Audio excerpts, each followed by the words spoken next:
Hey, everybody, welcome to the group chat. We have another great show for you today. I am Robby Soave, your moderator. I'm joined, per usual, by Dan Turrentine, Nina Turner, and Amber Duke, filling in for Emma Jo Morris. It's so great to see you all. Welcome to our community members. I just remind you that our ethos here is peace, love, and understanding. And please manifest that ethos in the chat, which we encourage you to participate in, but with civil, appropriate language. We love to see that. We do read those comments. Love to hear your thoughts on today's subjects. And of course, we want you to invite you to participate in the show today by raising your hand, and then we'll call on you, we'll get to you, and invite you to share your thoughts. Today on the group chat, we thought actually we would do something a little bit different, go kind of big picture, if you will, tackle a kind of more zoomed out topic rather than just kind of run through the news for a change. That topic that we landed on is free Because the speech. government is still shut down, just so everyone knows. Right. It's still shut down. Yes. Although I think that's going to last like 3 more days. But, all of my political predictions come wrong. So maybe it'll be shut down forever. I don't know. We can talk about that a little bit later if anybody, if our community members do have thoughts. But for now, free speech in America. Is it under assault? Is it under assault by the Trump administration? Is there hypocrisy from the Trump administration? Or is the administration living up to its lofty promises on the subject of free speech? Part of the reason we decided to talk about it today is that a number of Hollywood actors are reforming a First Amendment-based warning organization to protect against the threat of a new Red Scare. We've got a clip from the movie Guilty by Suspicion to kind of put you in the mood to discuss this topic. Let's play that. Scared shitless, David. Well, maybe it's the Retsina. I mean it, David. I am. Oh, I am too. Everybody is. If you're so scared, why'd you come back? That's what I don't get. Well, you come back and you get named. What, do you think I wanted to get named? Then I get named, and Joe gets named. What are you saying? Nothing. You think I would name you? No. Funny. No. You think I would name you? No. You're my oldest and my dearest friend. Just forget I said it, okay? Would you? How can I forget what you just said? How can I forget? What am I supposed to think, huh? I know how much your films mean to you. So that's a movie about the 40s era Red Scare where communists or left progressive people felt afraid of openly identifying as such in Hollywood, were punished for doing so, were pursued by the government. This reformed committee paying attention to that includes filmmakers like Spike Lee, Barry Jenkins, J.J. Abrams, Aaron Sorkin, Judd Apatow, and so on. It's put together by Jane Fonda, who's obviously been a politically left person for a long time. So that's what we want to talk about today. Is there some kind of new McCarthy era, or should we ignore the whining of celebrities who say they're coming after us? Is it just you being held accountable for your views when someone like Donald Trump or anyone else calls you out for what you have to say? And that is what they're saying. They're saying Jane Fonda can have whatever opinion she wants, and she's not being suppressed or censored or silenced, or not least of all in the way that conservatives were during Democratic rulership under the Biden administration on social media. So with that in mind, again, please raise your hands if you have thoughts to contribute on that. Nina, why don't I come to you first? I'm glad you did, Robby. But they're not whining. Look at the way you even set this up. So just because Jane Fonda and company are celebrities, so Robby says they're whining, and then the I didn't say they're whining. I said some people might say they're whining. Oh, some people are. Oh, okay, okay. People tell you, right, Robby? People tell you. No, thank you. I'm an empty vessel with no views of my own. Go ahead. I was hoping that my Robby was not putting that on Jane Fonda and company.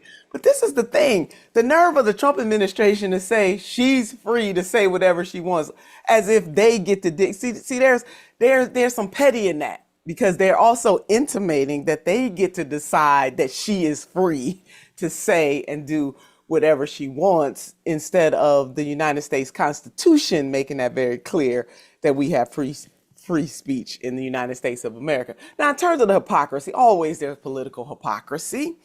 Definitely, I would lean to the fact that Dems just kind of do it differently. Two-way family, they just do it differently. They do it more stealth. But certainly, if you are within the Democratic Party, particularly on the more progressive side, if they don't like what you say or do, they just kind of stop you on the inside. So I know too much, Robbie, is basically what I'm saying. So yes, there is absolutely about internal Dem censorship, Dem on Dem censorship. versus right, absolutely. But yeah, I can tell you by experience and also from others that are in some circles that I navigate that there is definitely hypocrisy here, just meted out differently. But yes, I do believe, I don't know what you were going to ask me, Rob, because I cut you off as in any good family group chat. I do think that the president and his administration are going too far on this, and that, yes, we are in a new era of McCarthyism rewind. Yeah, it's not the late 2010s anymore, exactly, where I think even a lot of liberals or progressives or left people, or just everyone on the Dem side, felt afraid of everyone else, afraid of being canceled. Now, if you're going to get canceled, you're fearing, or I think progressive people like yourself, Nina, would say, you're fearing the cancellation from the right again, like the old-fashioned Bush era, whatever kind of cancel thing is happening. Taking all your stuff, Robbie. I mean, I feel like they will take all your stuff, taking all your stuff from you. I think one of the things that's like unique about what's happening today is this, and it's not new. Previous administrations have done this, but not to nearly the extent and not nearly as kind of publicly, is this idea of using whatever regulatory issues you have, whatever substantive issues you have with the government as a threat. So when Donald Trump sued the New York Times and sued 60 Minutes and sued, Google and all these people, one of the reasons that so many actors and actresses and people were horrified was the belief not that they settled because on the merits of the accusation there was a case, but it was, we have a merger that's going to be pending. We want to make an acquisition. We need this. We need that. And Trump has been, and his team, very blunt about, if you're naughty, we're not going to be nice. And that has a chilling effect of, if I say something in my line of work, I could be out because Donald Trump says it's not nice about me. And that is kind of a new dynamic that we have not seen as much.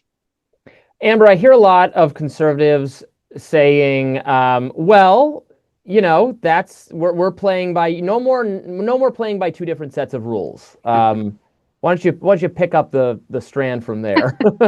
Yeah, well, the sort of like muscular right argument would be that the Biden administration was using government agencies to collude with big tech companies or pressure big tech companies, is what they claim now.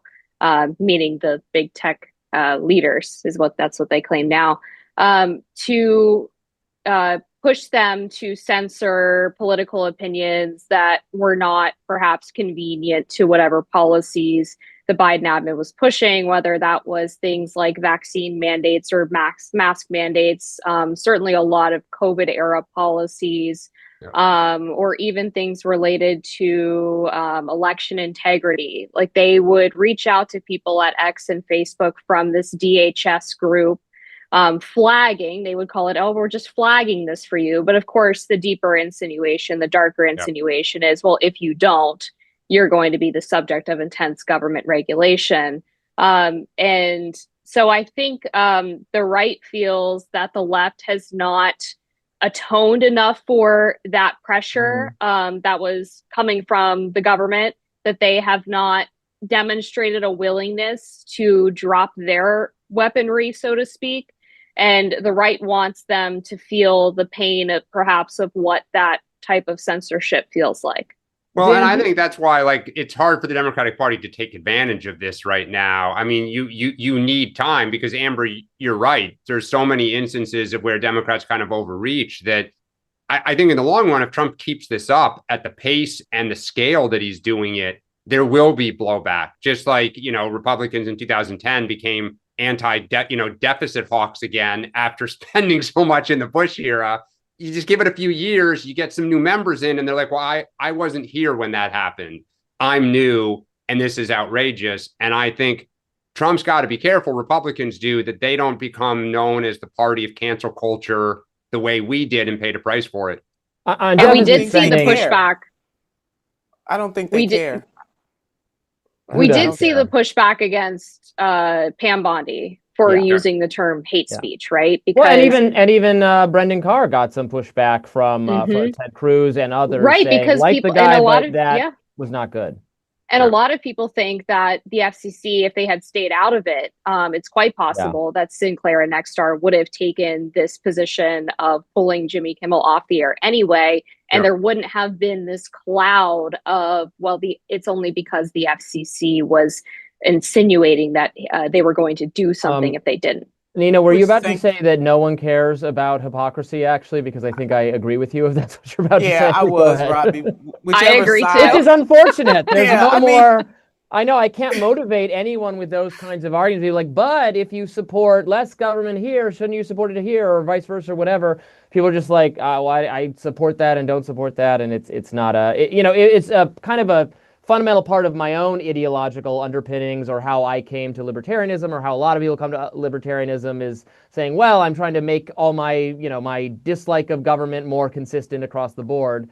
But people are not as persuaded by those arguments as they used to be, in my experience. No, it's if my team is doing it, I will justify it. Yes. But see, here's the larger thing, and this is where I come in on this.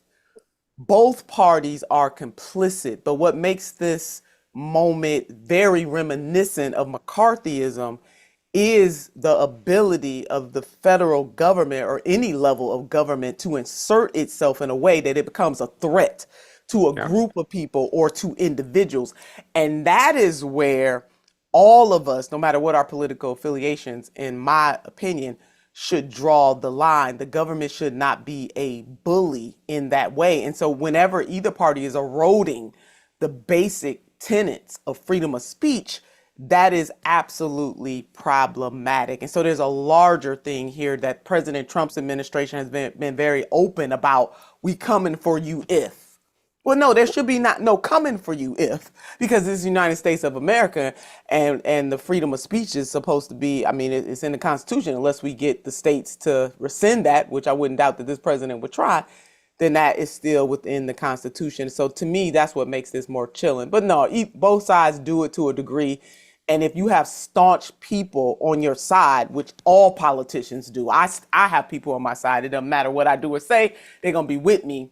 But when you leverage that with the kind of power that the president of the United States has, to me, that takes it to a whole nother level. I mean, one of the issues I think the Democratic Party has is exactly what you just said, that the Trump or the Republican view, if we're talking about, for instance, media companies, let's say, the Trump Republican view is we're coming for you if. The if being, well, if you're mean to Trump or if you do things we don't like.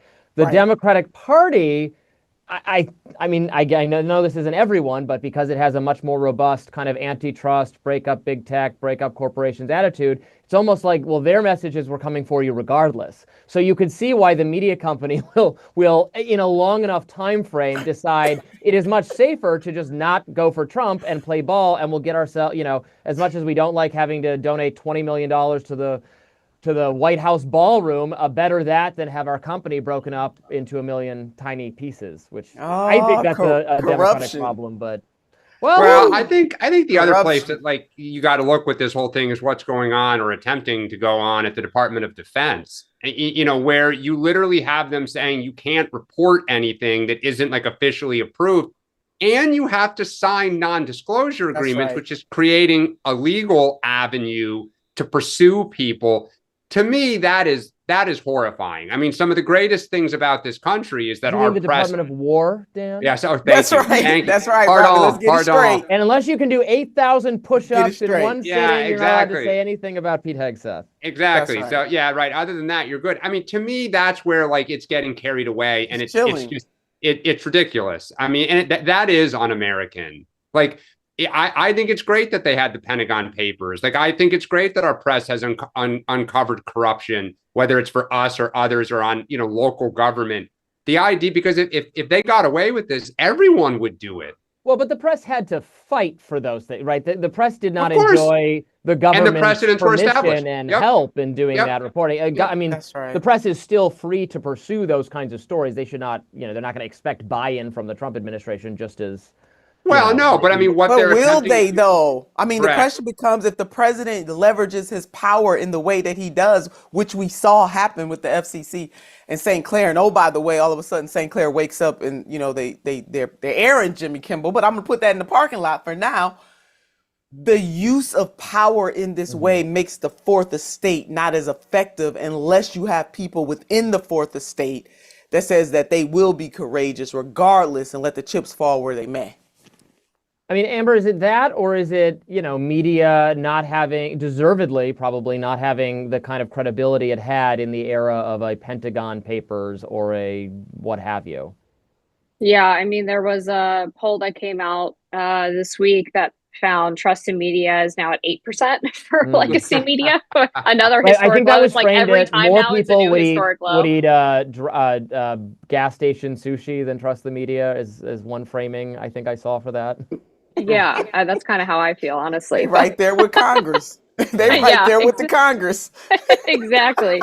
Well, and I also think the Trump administration on two fronts has made the media's job harder this second term in ways that are advantageous for conservatives. One of which is that he was much more prepared to staff the administration. So there's just fewer people in there who want to leak to mainstream media in ways that are damaging to whatever the agenda is inside the Trump administration. You don't have anonymous Miles Taylor writing op-eds for the New York Times because the vetting was just a lot more thorough this time around and they were more prepared. And I think the second thing is just from a media strategy standpoint, you don't really see a lot of news stories that even they want to get out going to CNN, Washington Post, New York Times. Right. It's basically conservative media and Axios. Yes, they don't need the mainstream media. They don't even need them in the briefing room as much. They can have their own team of influencers. I mean, this is just generally true, right? The decline of the need for media to get out your message if you're a government employee and to face even the kind of mundane or routine pushback that you get from like a CNN or whatever now seems increasingly beside the point. All right, let's bring in and I will say ahead, that Dan. the idea of the democratization of media is fantastic. I mean, the barrier to entry now is so low. You could create a Substack, you could start a YouTube channel. Like, you can start to become a communicator very easily. And if you have something to say and you have information and you have scoops and you have interesting thoughts or takes, to me, that is great. The New York Times should not be the gatekeeper to what you hear and see in, CNN and ABC, whatever. I think in that regard, the media is about as free and flowing as it ever has been. I think where there's an attempt to use the government power to literally say that person should be gone, this person can't speak, I don't like this person, and if you want your merger, that all has to happen. To me, that's not right. Let's call on a community member, Anthony Tiff. You can unmute. Good to see you again. Nice always to chat with you. Why don't you tell us what's on your mind? You got to unmute yourself first. There we go. Hey guys. Hey, good to see you. Hi, Dan. Hi, Robby. So I have two things I want to ask you guys about. So one is the whole free speech thing. And for me, yeah, I'm not a big fan of the whole FCC chair commissioner coming out talking about freedom of speech. It's saying, oh, Jimmy Kimmel can't be on the air and stuff like that. I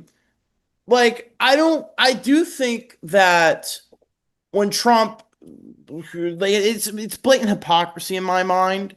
When they go out and do that. To be fair, Democrats have also done that. Like the media, I remember back in 2020, people constantly getting mad at they constantly get mad at anyone who was calling out COVID policies and stuff like that. So what do you think, this whole freedom of speech thing? Do you think the Republicans are just going to get super mad at Trump about that or whatever? And number two is, I don't get why Democrats are I keep hearing this from Twitter feeds and everything or news feeds about Trump third term stuff like that. And the reason why I find it ridiculous is Trump is almost going to be 80 years old next year. I don't see that guy governing until he's 86 or whatever or 90. So we don't even know if he'll God forbid, if he passes away in the next 3 years. So I don't get why people want to believe that, and plus the constant trollery of the White House. So I don't know. Maybe that's just the media not being freaking out about that, but that's just me. Amber, you're probably better sourced in conservative thinking than we are. I don't really think there's a Trump third term sincere effort on his part. Now, Steve Bannon keeps acting like there is, and that there's Steve Bannon's not even part of the administration, though. Right. So I don't think I think it's very vibes based, and you don't pick someone like J.D. Vance if you plan to somehow run for a third term. You pick someone like Tim Walz or Tim Kaine. You do what the Democratic presidential candidates have done, and pick someone very forgettable who won't overshadow you. But what's your view on this, Amber? Yeah, I mean, a lot of it stems from people when they ask Trump, will you rule out running for a third term? And he does what Anthony's referring to as the trollery, right? Which is like, well, we're looking at it. I don't know. Could be, maybe not. If you ask who knows? him, would you rule out, yes, sending sentient giraffes to Jupiter? He will also not. We're going to take a look at it. I don't know. I have to do more research. Yeah, that's he never rules anything out, but that doesn't mean that he's like not ruling it out, right? It's like a way to, it's just how he talks. He doesn't like people dictating what he says or like what he is or is not going to do.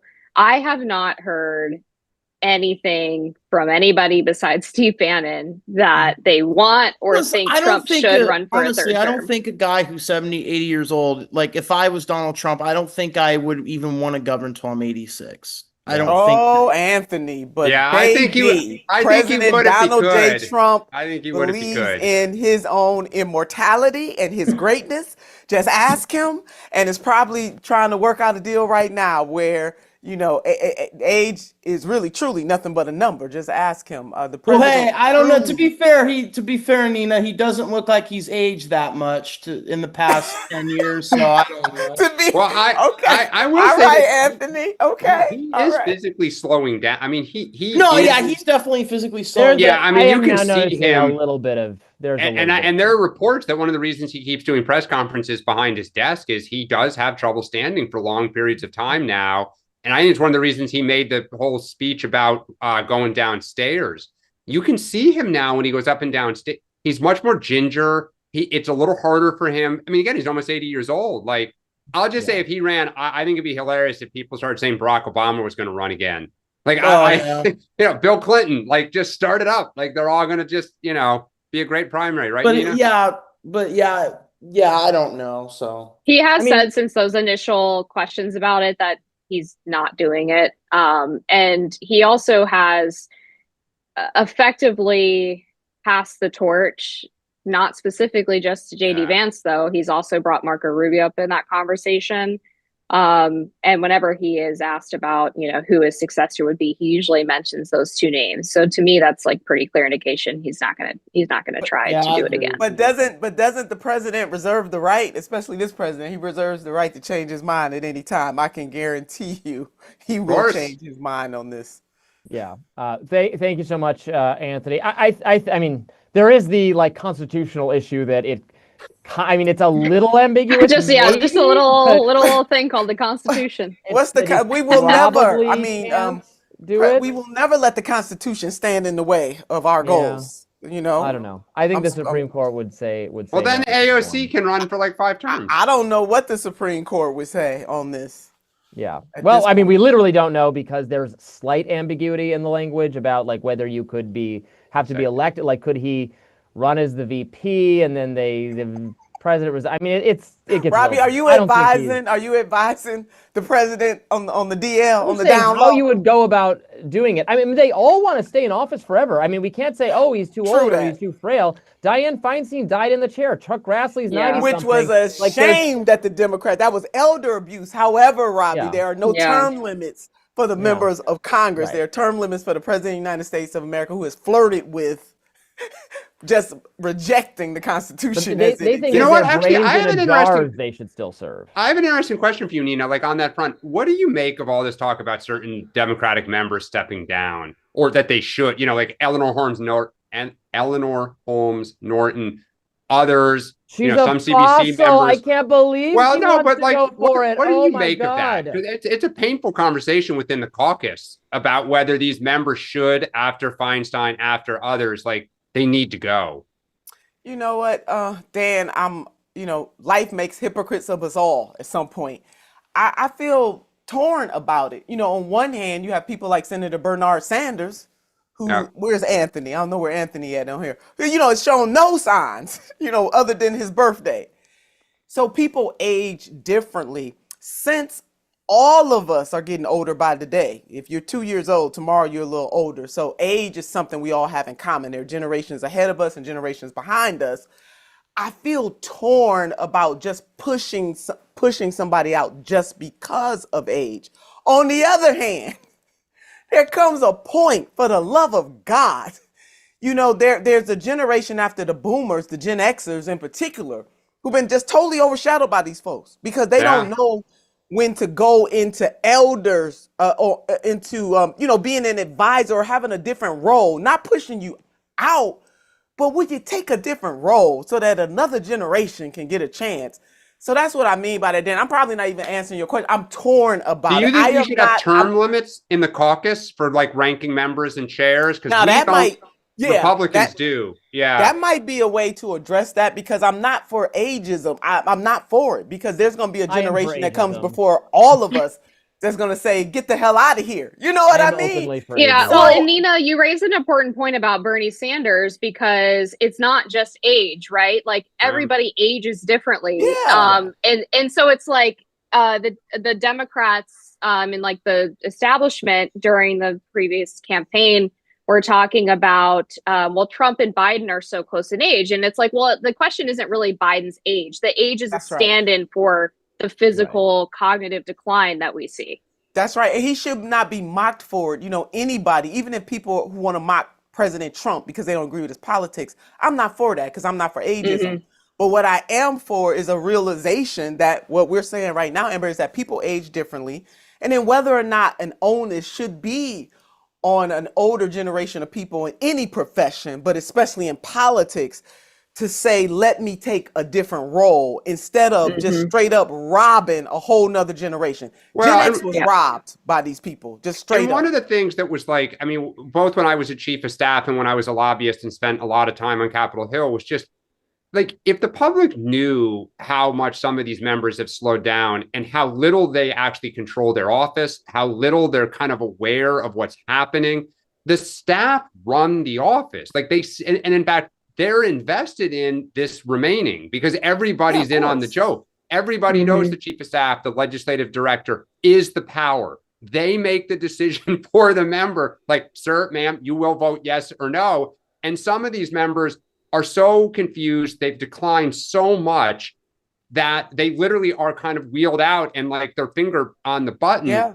It is horrifying. Like to your point, everyone ages differently, but like, I think our party in particular, I think most of the deaths in office have been Democrats in the last few years, Feinstein, we Jerry need Connolly, right? Yeah. They're neat. Well, he had cancer, the same cancer my father had. But we need to take accountability for this. And as you say, bring up the next generation a little bit.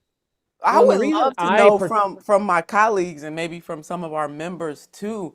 I mean, do you think this is just a straight up power grab? I mean, that people don't, because most of these people would be in the ultra wealthy. They would be in the 1%. So it can't be money. So is it just a straight up, I don't want to give up this type of power? It must be. I think it's money too, though. Yeah. You do? You think so? I think once you get to like a certain amount, I think the greed kind of takes over. I think so. Yeah. I don't know. They don't have an off switch. Well, a lot of these people become wealthy anyway. And then it's like, if you're already, wealthy from doing the political process. And it's like, if you have the wealth, what else can you get out of life? And it's that, I'll tell you, my real concern with the aging thing, and you're right, Dan, that obviously it's the staff and it's the chief of staff who are writing the legislation and, briefing themselves on policies.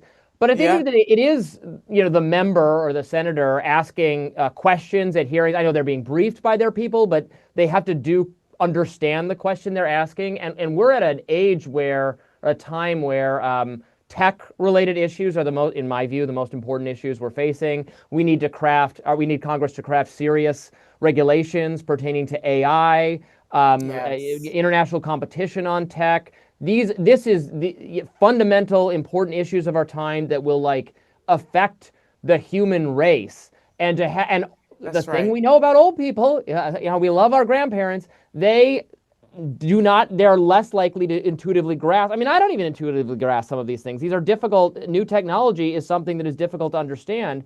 And then when I see these hearings where people who are ancient asking totally off-base questions about the aspects of the technology they're supposed to be regulating, it just makes me horrified that we have people in those positions. So that's why I feel like it's a national security issue that you have people who are disproportionately likely to not understand the technology asking the CEOs of these companies about them. Well, you There remember was a congressman. Oh, I think we're probably going to tell the same story, Dan. Orrin Hatch with Mark Zuckerberg, who famously said to him, why is my Gmail not working? Well, no, Orrin Hatch famously said, God rest his soul, that to Mark Zuckerberg, well, if you don't charge for Facebook, then how do you make money? And it was Zuckerberg tries not to laugh in his face. Obviously, he's been coached.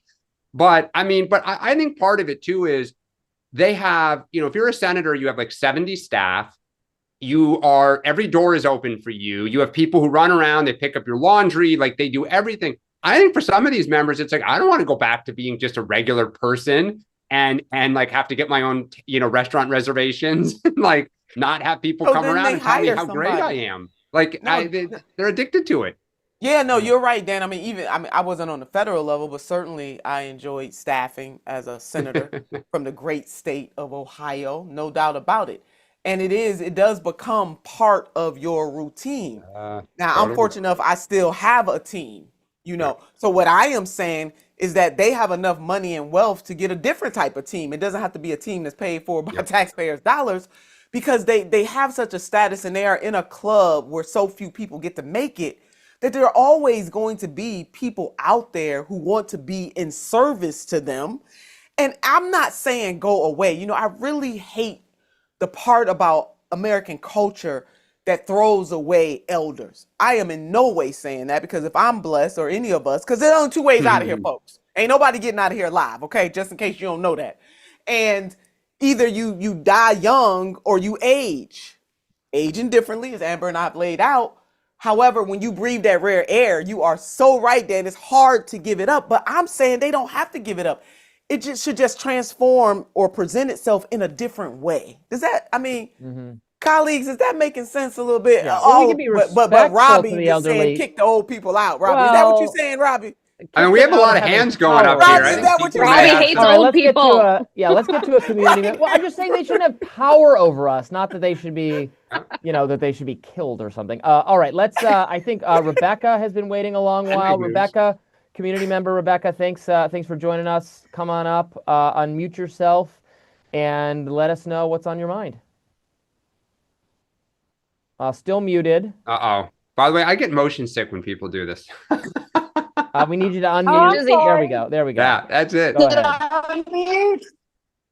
Did I unmute? Yes. Yes. Yep. Yes. Oh, okay. I'm sorry. Okay. Nina, I want to ask you about. No, I love you, baby. Even though we're on different sides, I still love you. We not on different sides. Your opinion. How you know we on different sides? I don't know that. Well, sure. I say politically. Okay. Go ahead. Politically. Go ahead. But what about the new drug policy and everything that Trump has come out with? Saving because I just lost my mom and she needed a prescription. Condolences, Rebecca, condolences. You put that in the space. I want to pause. Thank you. Okay. Thank you. She needed a medicine that was almost $600 a month. Sure. And she was retired and everything else. She lived on a budget and all that. And with her insurance, she had 3 different insurances and we still couldn't. But with this, I looked it up and she would have been able to get it for $25. So I just kind of want to know your opinion about it, because I don't know much. And I know you with Bernie Sanders and everything, you really got in to that. So I kind of want your opinion on that. I did, Rebecca. I mean, I was national co-chair in 2020. I went all over this country. I think it was only 2 states that I didn't hit between 2016 and 2020. No, I'm all for it. I do believe we are the only industrialized nation, Rebecca. And again, my condolences to you for your mother, and I hope our two-way group chat family will send you the love that you deserve, not having your mother's physical presence. And I'm in that club too, so I understand your pain here. I believe that our country is wrong, that it is absolutely immoral not to have universal health care in the United States of America. We are the only industrialized nation that does not have it, number one. Number two, we pay higher costs for our prescription drugs that babies to elders need than any other industrialized nation, period. Democrats have failed, Republicans have failed. We don't have to keep failing on this, Rebecca. So if President Donald J. Trump does something to ease the burden of pharmaceutical drugs and takes it to the pharmaceutical drug company that owns a lot of the members of Congress, I'm rocking with President Donald J. Trump on that.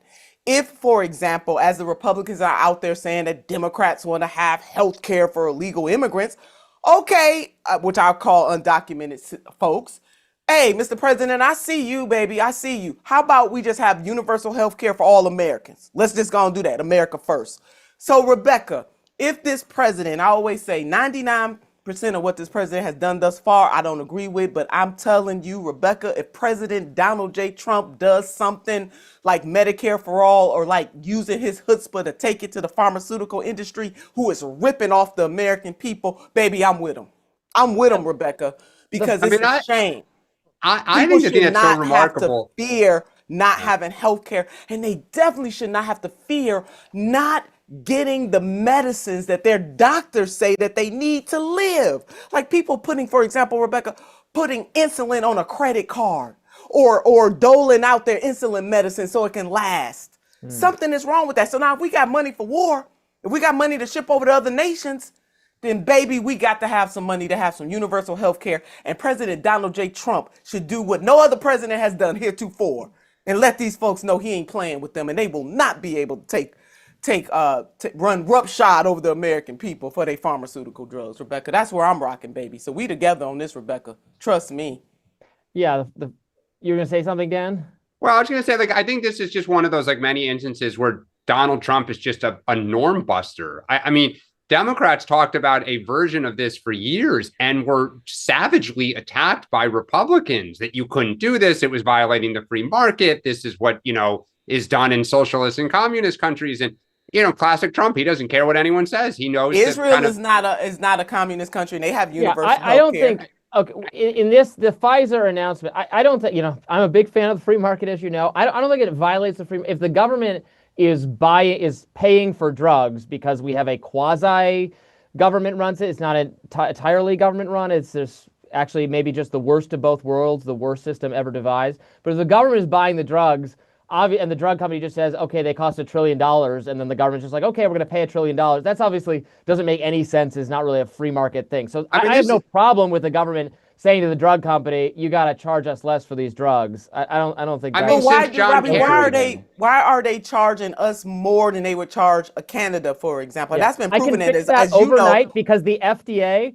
makes it illegal to import drugs from Canada, and we could change that rule tomorrow, and we could have one global marketplace because you could buy it from you could have Amazon deliver them from a pharmacy in Toronto if we got rid of that rule. So that's John Kerry talked about this. But that's not the only reason. But I hear it's been years. I mean, again, Democrats for 20 some odd years, we've never had the chutzpah to really try to muscle this through. And I think what's interesting is what Nina just said and what Trump is doing here with these equity stakes that, they're taking, the U.S. government is taking in companies. It's reported that there's more they're approaching, that you need to give us an equity stake, is whether somebody in 2028 doesn't actually run on national health care the way you're talking about, because Trump is breaking down so many barriers and so many instances of Republican orthodoxy that would knee-jerk come back at you. He's inching closer to something like that. And if a Democrat wants to go bold, I think we may see it in 2028, and it will not be mocked as crazy left. Yeah, it shouldn't have Well, I never think been mocked in the first. Oh, go ahead. Yeah. Go ahead. Well, I was just going to say this is the sort of beauty of the right left populist crossover Yep, that's been totally. increasing since Trump really became a prominent political voice in 2014 and 2015. And when he speaks about advocating for the working class, obviously a huge facet of that is healthcare, because 100%. if you are going to encourage people to not waste money on a college degree and not go into hundreds of thousands of dollars of student debt, and look at these trade professions, there's a massive trade-off with that, right? And the massive trade-off is that your body's going to break down way sooner than somebody who's sitting behind a desk working a white-collar job. When you're buying healthcare on your own, it's not an employer-based, thing. If you're a plumber or an electrician in a, smaller and you're non-unionized. Yeah, if you're a small business owner, but even if you do have, let's say, union-backed health insurance, I mean, if you are, let's just use my father as an example. He was a plumber. He had, massive work-induced health issues, from back problems to like communicable diseases, from rusty pipes, like really run the gamut. And the massive amount of healthcare debt or medical debt hit my family at the same time as the 2008 recession, when he was constantly getting laid off. So I think it's very refreshing for people who are of a conservative value disposition or a conservative cultural disposition to see that there is a way to combine those two, to combine that type of political disposition with one that is very strongly advocating for policies that positively impact the working class from an economic and healthcare standpoint. It's really well said. Let's get Mitchell, community member Mitchell. You've had your hand raised. Thanks for joining us. You can unmute yourself and let us know what you think. All right, there went. There we go. Nice to see you. Nice to see you as well. I actually wanted to talk a little bit more about the healthcare thing, because one of the questions that I had as far as tactics goes for kind of moving that ball forward is that right now it seems like there are sort of three positions. There's the Republican position overall, which tends to be more market better. And then there's sort of the Democratic establishment position, which is, if we keep funneling enough money to healthcare insurance companies, eventually they'll do the right thing. And then there's the Sanders wing, progressive, that says we should just have universal healthcare. As part of my job, one of the things that I run into periodically, that I know, is that there are other medical conditions that are not just age-related that are under Medicare. End-stage renal disease and ALS are the two big ones. Is there any reason why, in order to kind of push that football forward, the Democrats couldn't just come up with another 5 chronic high-cost illnesses that they could propose to include in Medicare, like, end-stage cancer or autoimmune diseases or something like that, that could kind of progress that football? I mean, I think it's a great question. And I think one of the interesting things, because I think Amber just laid it out so well about the changing dynamic of the politics of this, is you have the issue of the ACA fix that's part of this shutdown right now. And the ACA credits were a backdoor way to get healthcare in red states that did not expand Medicaid under Obama. It's like 4.5 million people or so. One of the reasons you have so many Republicans scrambling to want the fix is because it's going to hit their constituents. And so I think one of the challenges Democrats are going to have is, if I were advising a Democrat, I'd say, look, Trump has gone big and bold in all of his campaigns. One of the reasons people love him is he's gone big and bold to do big things. No tax on tips. Right. What are we going to do, or what would you do as a candidate that is big and bold? Like what you just said about expanding some of this stuff, but you have some Republicans who are still in the old kind of George H. and George W. Bush world that are like, well, we can't expand, we don't want to continue this because the income threshold went from like 40,000 to 70,000 a year. And those people have enough money to go and don't need the credit, right? Which I think is crazy. I think they can all use the credit. So you take what Amber said and you take the need to try to go bold.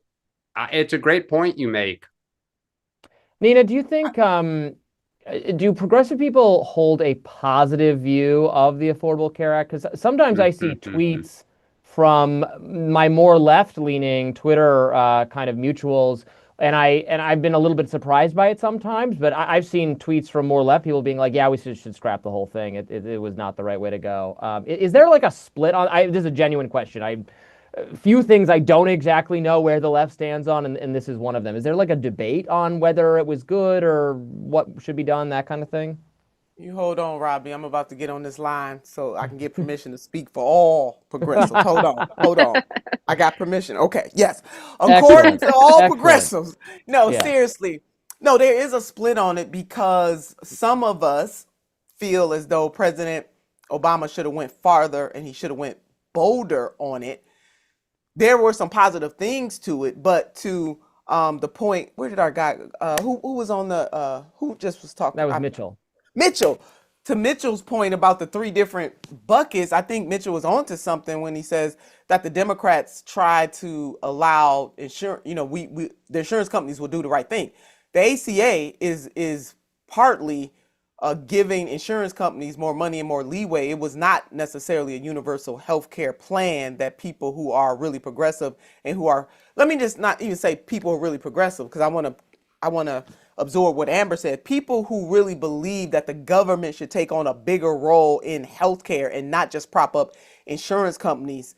There was a Gallup poll done, Robbie, and the Gallup poll, I was trying to pull that up, 62% of U.S. adults, and this is the highest percentage in more than a decade, believe that the government should take a stronger role in having some type of national health care. So while the ACA, I think, got us to talk about it in ways that we hadn't talked about it since FDR, it did not go far enough. So you get to keep your child on until they're 26. Okay, well, what about when they're 27? It did, however, no pre-existing conditions. That was a big thing. But like President Trump, I wish that the Democratic Party, when they have the power, go bold, baby, or go home. Okay? Don't sit up here and whine about President Donald J. Trump. I don't like what the president is doing in a lot of the areas, but what I do respect, Robbie, is that he going bold on what he believes in. I might not believe in it, but the brother going bold.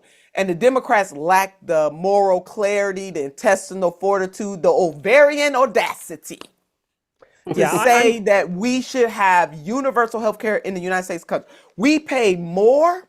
We have worse health outcomes. We are a hegemonic nation. We are the United States of America. So it just boggles my mind why we won't do it. I'm with President. Listen, America first, President Trump. America first. Let's get some universal health care out there. I'm probably the most skeptical of all of us here. Why are you skeptical, Robbie? Why? More government involved. Well, because it's Why going to make skeptical? it. I mean, I don't like the system. Is the private the way sector it is. doing a good job? I'm well, sorry. but in most of the world where they have, is the private sector doing a great job here? Yeah, but they come here. Yeah, in Canada, they come here to get the really good care when they need it. Well, yes, you have. Well, most of Europe, Asia, they all. There's a lot of healthcare tourism to the U.S. I can debunk you on that.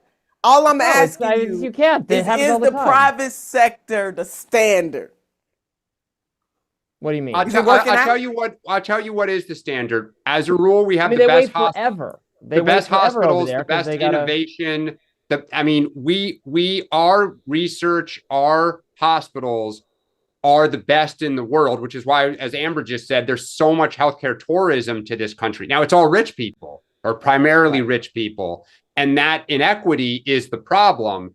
But we need to be clear that in places like Great Britain and France, there's huge problems that they have with their healthcare system. But we have no money to get better coverage. But I just want to make sure I'm understanding. There you have equality, and it's not as expensive. So why can't we do it better? We're the United States of America. So, I agree. So there are no problems here with the way that we commodify healthcare. Huge. Everybody gets great healthcare. Nobody dies because they're underinsured in the United States of America. Well, the current system is very expensive because, as I was saying, it's a little bit like Amber said, like the student loan system, where it's a government insurance scheme, and you are required by the government to have the kind of insurance. But then the provider of the product, whether it's drug company or the actual doctors, the medical system, can charge whatever they want, and the government is subsidizing the cost of it, so they can just charge an insane. You don't even know what you're paying for because you're not that's paying the for. challenge, We're paying for and you don't even distributed across the entire country. So that's really when I go to the grocery store and I buy a bunch of food, I know exactly what I'm paying for. When I go to the doctor and they say, do you want to get the imaging on this? Do you want to check up on this? Do you want this? I have no idea what it costs or what I'm paying for or when I'll get a bill or whether it's, you don't know. Well, do you even look at your bill? Because half the does. time they'll say you get A, or you think you're getting A and B, and your bill says you get A, B, C, D, E, and F. And there's no enforcement mechanism, and the government reimburses and healthcare reimburses, and everyone's kind of in on the joke. I mean, it doesn't have to be this way, though, does it? No, I mean, we are the United States, and I'm not trying to be funny when I say it. We're the United States of America, so why can't we should show these other industrialized nations how to do this better? Why is it that elders like Medicare? I'm trying to understand this. And why in Medicare we don't include dental? We don't include eyes. We don't include hearing, as if somehow those parts of the body are separate and apart from the rest of their body. It makes no sense whatsoever. So I'm all about the United States showing these other countries how universal health care should work. That's what I'm for. Let's take another.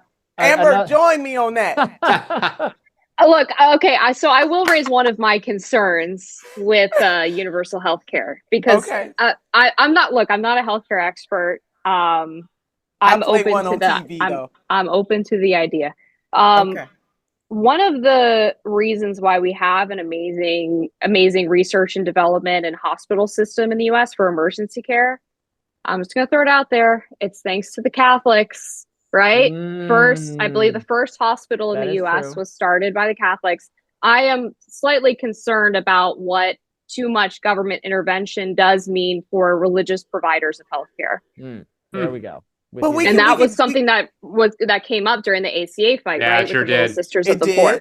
But can we work on those things? Like, can we start with what we agree on, and then we can work on the other things? Because I'll be in the background sabotaging that by pointing out the infringements. Classic libertarian. That's all you guys do is sabotage. All right, let's get. Well, you don't want us to be happy. Community member today, I think. Let's get Andrew up here. Andrew, please unmute and let us know what you're thinking. Hello. Nina, I absolutely adore you. So keep doing what you're doing. So, but I guess it was this whole hour. It's definitely like diving into the healthcare aspect. Obviously, growing up in England, nationalized health service. So I never had any pre-existing conditions. So my entire experience with the NHS, for instance, was always a positive one.